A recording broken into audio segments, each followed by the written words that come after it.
అందరికీ నమస్కారమండి.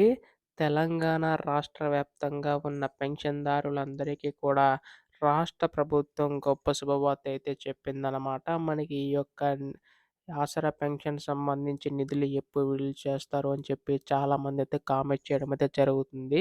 అందులో మనకి ముఖ్యంగా చూసుకున్నట్లయితే మనకి తర్వాత జరగబోయే మనకి 24 గంటల్లో మనకి ఈ యొక్క నిధులు విడుదల చేయడానికి సిద్ధమైనట్లుగా తెలుస్తుందండి. అయితే ఈ యొక్క దీనికి సంబంధించి గాను మనకి ఈ యొక్క నిధులు విడుదలపై రాష్ట్ర ప్రభుత్వం ఎంత విడుదల చేస్తుంది ప్రతీదీ కూడా తెలుసుకుందాం. అలాగే పెన్షన్ ఇస్తామని చెప్పి హామీ అయితే ఇవ్వడం అయితే జరిగింది కదండీ! మనకిక్కడ వృద్ధుల వితంతువులకు చూసుకుంటే రూ. 4,000, దివ్యాంగులకి రూ. 6,000 చొప్పున అందిస్తామని చెప్పి హామీ అయితే ఇవ్వడం అయితే జరిగింది కదండీ! సో, ఈ యొక్క నిధులనేవి అసలు ఎప్పుడు విడుదల చేస్తారో మొత్తంగా ఈ వీడియోలో మొత్తంగా తెలుసుకుందామండి.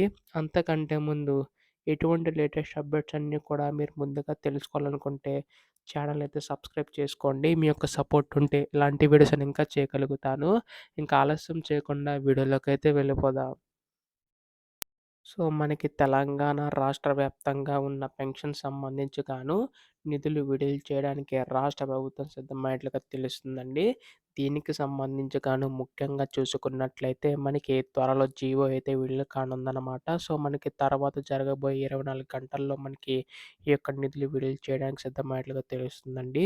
అంతేకాదండి మనకి దాదాపుగా 22,000 కోట్ల నిధులు కేటాయించే అవకాశం ఉందండి. ఈ యొక్క పెన్షన్ పెంపుకైతే. సో, దీనికి సంబంధించి గాను మనకి గతంలోనే విడుదల చేయవలసి ఉంటుంది. కానీ కొన్ని కారణాల వల్ల అయితే విడుదల కాలేదనమాట.